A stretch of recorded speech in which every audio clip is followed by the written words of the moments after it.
et le regarder dans un endroit. Il y avait une sorte de dialogue. Tout le monde qui était présent pouvait deviner la question qui lui était posée.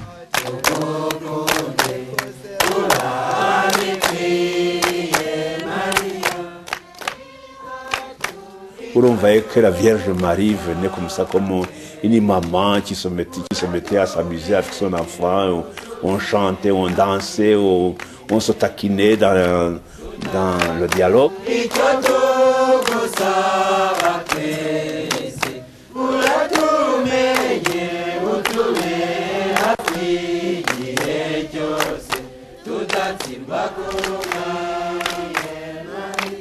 Quand l'apparition commence, non, ce n'est pas de la panique.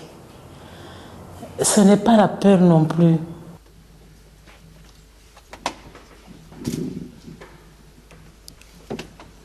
Yeah. J'ai été toujours émerveillée par l'endroit. Il y a beaucoup de verdure. On sent l'herbe respirer, sincèrement. C'est beau, c'est vraiment un beau endroit.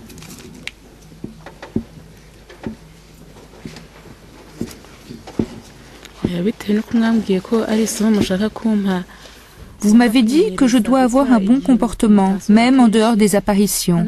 Merci, je vais essayer, car je dois bien me conduire. Cela est très important pour moi, pour ne pas avoir de mauvaises habitudes.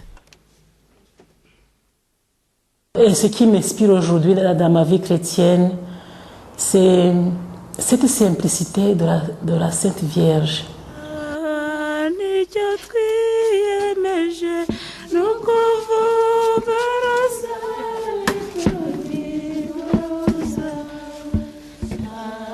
Les autorités de l'Église ont créé 2 commissions qui allaient enquêter en détail sur le comportement des filles pendant les apparitions et sur le contenu des messages de la Mère du Verbe.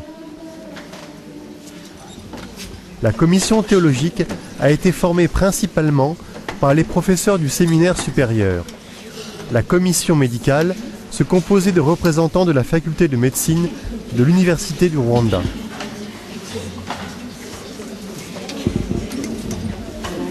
Depuis longtemps, de fait, je suis ces événements de Kibeho. Je les suis grâce aux 2 commissions qui ont beaucoup travaillé.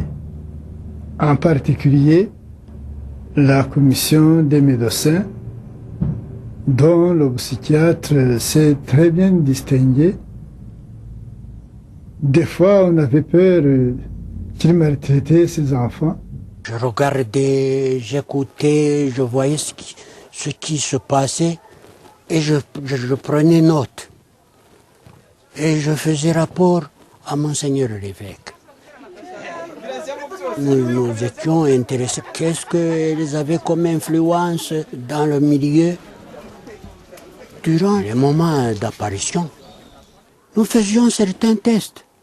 Par exemple, contrôler si le visionnaire a encore un contact avec le milieu, s'il entend, s'il souffre.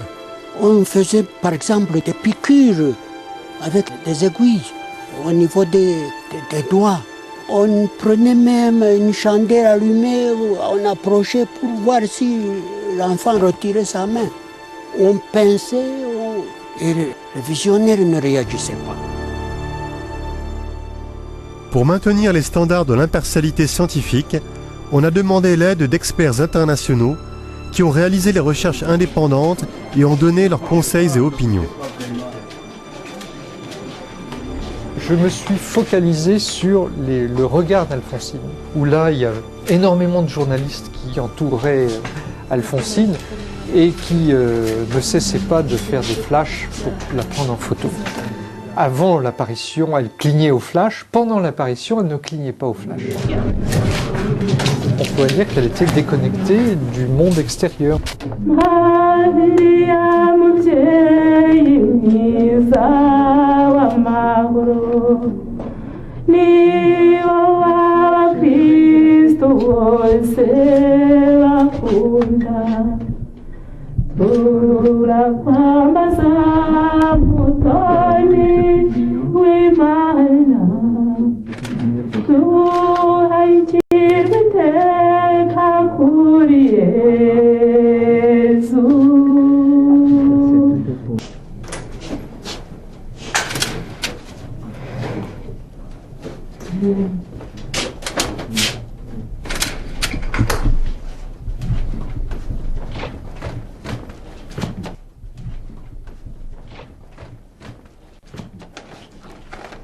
Les différents tests indiquent que pendant l'extase, il y a une déconnexion du monde extérieur par les jeunes. Ils sont déconnectés.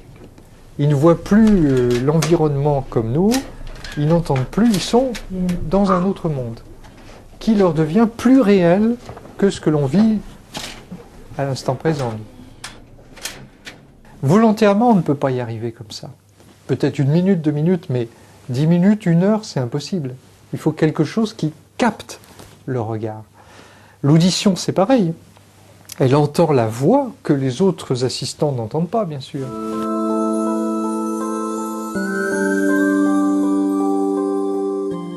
Ces jeunes avaient le regard porté vers le ciel et où le soleil plombait pendant plus d'1 heure face au soleil sans qu'il y ait de brûlure rétinienne. Alors j'aimerais bien qu'on m'explique ça, mais c'est quand même un phénomène qui ne dépend pas de la volonté humaine. Hein, même un hystérique, bien sûr, il se serait fait brûler les yeux, la rétine. Et eux, non.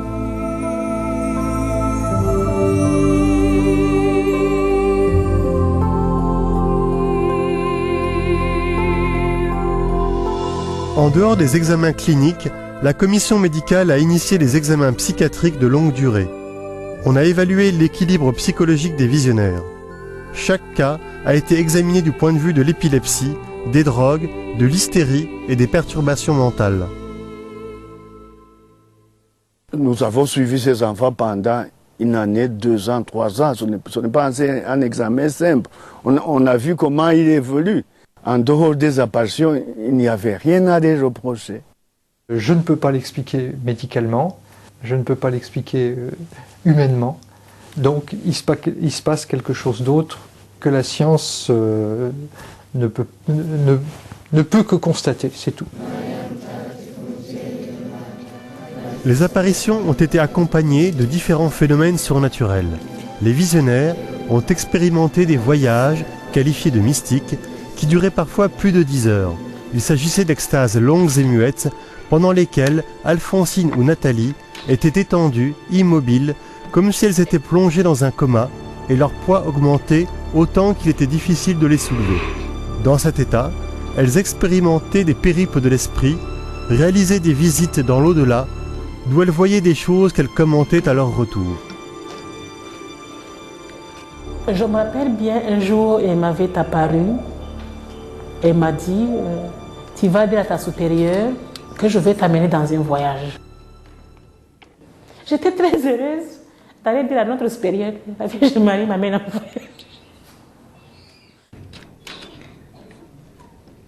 Elle m'a amené dans un endroit où il y avait des personnes un peu tristes. C'était pas agréable vraiment à voir. Et puis je lui ai demandé, mais pourquoi tu m'amènes ici? C'est triste. Il me dit, oui, il faut plaire à Dieu, il faut faire ce que Dieu veut si on ne veut pas venir ici. Nous sommes arrivés dans un autre endroit où c'était un peu calme, mais triste également. Bon, c'était moins gai, mais par rapport au premier endroit, là-bas c'était encore mieux. Nous sommes arrivés dans un autre endroit. J'ai retrouvé un endroit qui était merveilleux et j'attendais des sons, des mélodies, des voix mélodieuses. Je lui ai dit, mais je ne vois personne là-bas. Bon, il me dit, bon, tant que tu es sur le monde, tu ne peux pas voir ces personnes qui chantent. Sans révéler, mais plus ou moins ce qui m'attendait, mon comportement que je dois avoir face à certaines difficultés. Mais ne pas oublier l'essentiel, m'accrocher au chapelet, à la messe, vivre les mystères de son Fils, vivre les sacrements que l'Église me propose, que c'est dans ça que je puisais la force.